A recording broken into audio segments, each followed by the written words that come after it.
तो आइए आज हम डिस्कस करते हैं प्रोटीन की द्वितीयक संरचना, सेकेंडरी स्ट्रक्चर ऑफ प्रोटीन, जिसे हम 2 डिग्री स्ट्रक्चर ऑफ प्रोटीन भी कहते हैं। हाइड्रोजन बंध के परिणाम स्वरूप प्राप्त पॉलीपेप्टाइड श्रृंखला की व्यवस्था को प्रोटीन की द्वितीयक संरचना कहा जाता है। हाइड्रोजन बंध के परिणाम स्वरूप, तो कहने का मतलब जो हमारी पॉलीपेप्टाइड श्रृंखला है, जो हमने देखा था प्राथमिक संरचना में, कि प्राथमिक संरचना में हमने देखा कि 2 अमाइनो अम्ल जो हैं एमाइड बॉन्ड बना करके आपस में जुड़ जाते हैं, और जब यह पॉलीपेप्टाइड श्रृंखला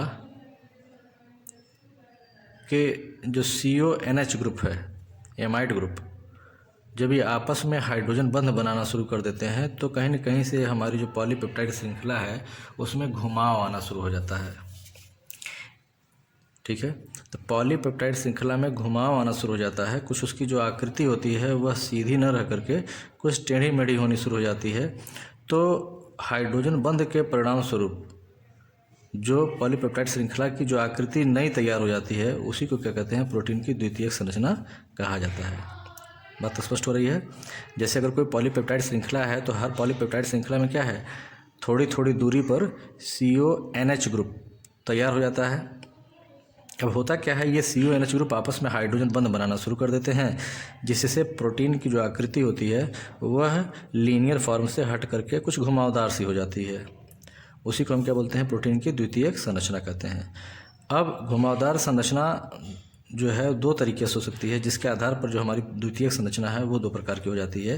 तो हम कह सकते हैं कि प्रोटीन की द्वितीयक संरचना 2 प्रकार की होती है। पहला होता है अल्फा कुंडलिनी संरचना, अल्फा हेलिक्स स्ट्रक्चर, और दूसरा होता है बीटा लहरियादार शीट संरचना, जिसे कह सकते हैं बीटा प्लीटेड शीट स्ट्रक्चर कहा जाता है।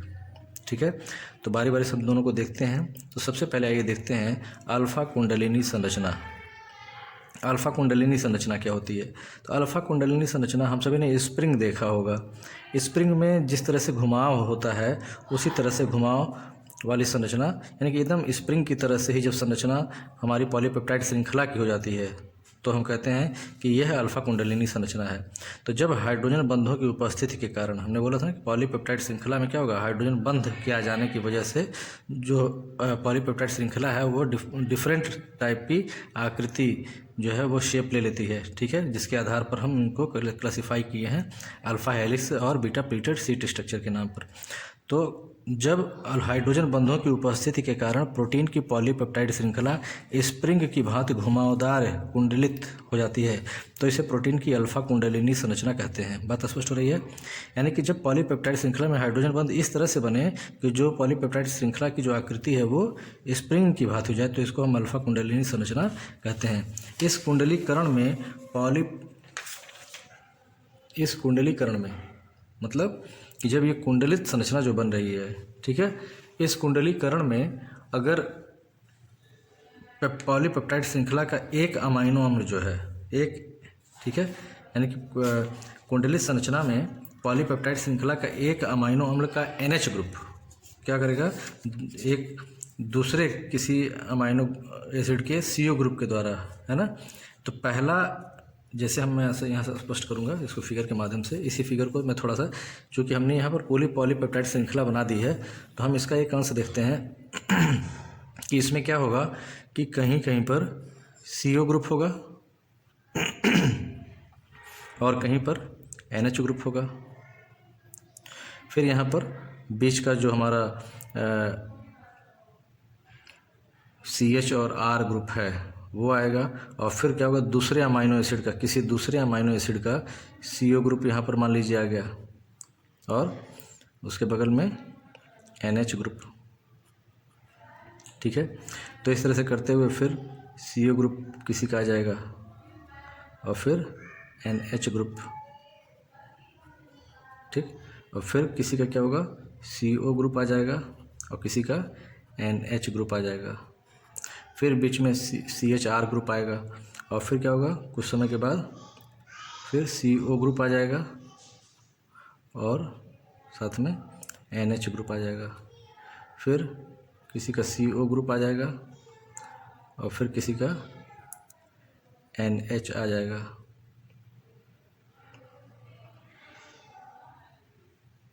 है ना, इस तरह से करके। फिर किसी का क्या होगा, CH ग्रुप आ जाएगा, CHR ग्रुप आ जाएगा, और फिर किसी का CO ग्रुप आएगा और NH ग्रुप आएगा, ठीक है। इसी तरह करते हुए फिर क्या होगा, फिर कुछ दूरी पर CO ग्रुप आएगा और NH ग्रुप आएगा। फिर घूमते घामते फिर क्या होगा, कहीं पे CO ग्रुप आएगा और उसके साथ में NH ग्रुप आएगा। तो ये व्यवस्था इसी तरह से लगी रहेगी, फिर CO ग्रुप आएगा और फिर NH ग्रुप आएगा, ठीक है। इस तरह से ये व्यवस्था लगी रहेगी। तो होगा क्या, सपोज दैट ये हमारा पहला NH है, ये दूसरा NH है और ये तीसरा NH है, फिर ये चौथा NH है, ठीक है। यानी कि ये जो पहले वाले अमाइनो एसिड, ये पहले अमाइनो एसिड का CONH ग्रुप है, ये दूसरे अमाइनो एसिड का CONH ग्रुप है, तीसरे अमाइनो एसिड का CONH ग्रुप है और ये चौथे अमाइनो एसिड का CO ग्रुप है। तो यहाँ पर ये जो CO है, ये है पहले वाले के NH ग्रुप के साथ क्या करेगा, हाइड्रोजन बॉन्ड बना लेगा। जैसे कि मैंने लिखा भी है कि इस कुंडलीकरण में पॉलीपेप्टाइड श्रृंखला के एक अमाइनो अम्ल का NH समूह, एक अमाइनो अम्ल का NH समूह हाइड्रोजन बंध द्वारा चौथे अमाइनो एसिड के CO ग्रुप द्वारा जुड़ता है। तो हमारे चौथे अमाइनो एसिड का जो CO ग्रुप है वो कौन सा, ये वाला है, तो इसके द्वारा क्या करेगा, हाइड्रोजन बॉन्ड बना लेगा। इसी तरह से फिर ये वाला है, इसका NH ग्रुप, इसका जो चौथा आएगा वो यहाँ पर आएगा, इसके द्वारा क्या करेगा, ये हाइड्रोजन बॉन्ड बना लेगा, ठीक। इसी तरह से फिर इसका जो चौथा आएगा वो यहाँ पर आ जाएगा, हाइड्रोजन बॉन्ड बना लेगा। इसी तरह से इसका हाइड्रोजन बॉन्ड यहाँ बन जाएगा, इसका हाइड्रोजन बॉन्ड यहाँ बन जाएगा। तो इस तरह से क्या होगा कि जो अल्फा हेलिक्स फॉर्म जो बनेगा वो स्टेबल हो जाएगा। यानी क्या है, ऐसा करने से क्या होता है, कुंडली अस्थायी हो जाती है। अस्थायी होने से तात्पर्य क्या है, स्थायी होने का मतलब हो गया कि ये जो हेलिक्स फॉर्म है या कुंडलित रूप है वो स्थिर हो जाएगा, ठीक है। यानी कि ये धागा फिर खुल के सीधा नहीं हो जाएगा।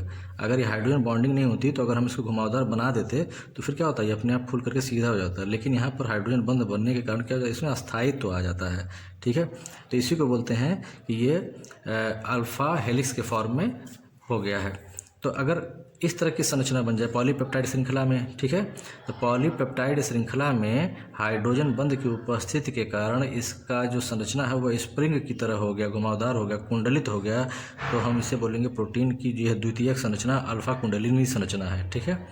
और यह बात स्पष्ट हो गई कि इस कुंडलीकरण में पॉलीपेप्टाइड श्रृंखला के एक अमाइनो अम्ल का जो NH समूह है वह चौथे अमाइनो अम्ल के CO ग्रुप के द्वारा क्या करेगा, हाइड्रोजन बॉन्ड बना लेगा, जिससे हमारी कुंडली जो है वो अस्थायी हो जाती है, ठीक है। तो ये ऑटोमेटिक जो है पहले और चौथे, यानी ऐसा इसमें अरेंजमेंट हो ही जाता है, ऐसा घुमाव हो ही जाता है कि पहले के सामने चौथे वाले का CO ग्रुप आ जाता है ना, पहले NH के सामने चौथे का CO ग्रुप आ जाता है। तो ये ऑटोमेटिक ये अरेंजमेंट हो जाता है और जो संरचना होती है वो स्प्रिंग की तरह से हो जाती है, ठीक है। अब दूसरा जो है वो है बीटा लहरियादार शीट या बीटा प्लीटेड शीट स्ट्रक्चर। इसका क्या मतलब है ये देखते हैं। बीटा प्लीटेड शीट स्ट्रक्चर में जैसे मान लीजिए एक पॉलीपेप्टाइड श्रृंखला ये बना लिया हमने और ये एक दूसरी पॉलीपेप्टाइड श्रृंखला बना लिया। तो दोनों पॉलीपेप्टाइड श्रृंखलाएं इस प्रकार से एक दूसरे के आमने सामने होती हैं कि एक का CO ग्रुप दूसरे के NH के सामने आता है और ये आपस में हाइड्रोजन बंध बना लेते हैं, है ना। इसी तरह से यहाँ पर हाइड्रोजन बंध बन जाता है, यहाँ पर हाइड्रोजन बंध बन जाता है, यहाँ पर हाइड्रोजन बंध बन जाता है। ऐसे तीसरी सीट होगी, चौथी सीट होगी और ये जो है तीसरी सीट से हाइड्रोजन बंध बना लेंगे, ये इधर की सीट से हाइड्रोजन बंध बना लेंगे, ठीक है।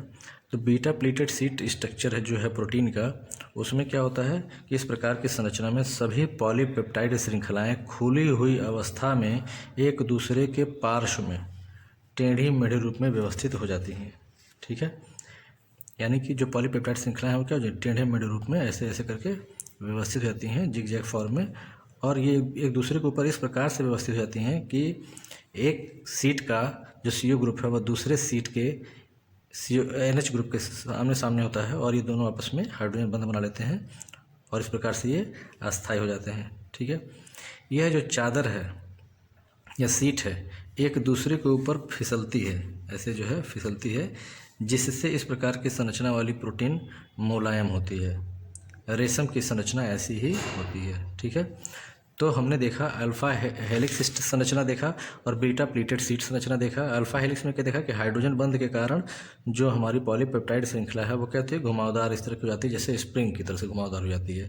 और बीटा प्लीटेड शीट स्ट्रक्चर में क्या देखा कि कई ढेर सारी पॉलीपेप्टाइड श्रृंखलाएँ होती हैं जो खुली हुई अवस्था में एक दूसरे के पार्श्व में टेढ़े मेढ़े रूप में इस तरह से व्यवस्थित हो जाती हैं तथा परस्पर हाइड्रोजन बंध द्वारा जुड़ जाती हैं और ये सीट आपस में एक दूसरे पर फिसलती हैं, जिससे इस प्रकार की संरचना वाली प्रोटीन जो है वो मुलायम हो जाती है, जैसे रेशम की संरचना होती है। ठीक है, वैसे हम कुछ इनके एग्जांपल्स जो है मुख्य एग्जांपल्स याद कर लें कि प्रोटीन की द्वितीयक संरचना दो तरह की है, अल्फा हेलिक्स स्ट्रक्चर और बीटा प्लीटेड शीट स्ट्रक्चर है। बीटा प्लीटेड शीट स्ट्रक्चर में हम एक एग्जाम्पल याद कर लें रेशम का। और अल्फा हेलिक्स स्ट्रक्चर में देखा गया कि दो तरह के प्रोटीन, केराटिन प्रोटीन और मायोसिन प्रोटीन में अल्फा हेलिक्स स्ट्रक्चर प्रोटीन का पाया जाता है। केराटिन प्रोटीन और मायोसिन प्रोटीन। मायोसिन प्रोटीन जो है मांसपेशियों की प्रोटीन को मायोसिन प्रोटीन कहते हैं और केराटिन प्रोटीन जो है वो पाया जाता है बालों में, नाखून में, ऊन में, त्वचा में, चोंच में और पंजे में। तो इसके है ना कई एग्जांपल्स हो जाते हैं अल्फा हेलिक्स स्ट्रक्चर के। और बीटा प्लीटेड शीट स्ट्रक्चर का एग्जांपल हो जाएगा रेशम। तो ये हम याद कर लेंगे, कभी कभी जो है 1 नंबर में या ऑब्जेक्टिव क्वेश्चन में ऐसा आ जाता है।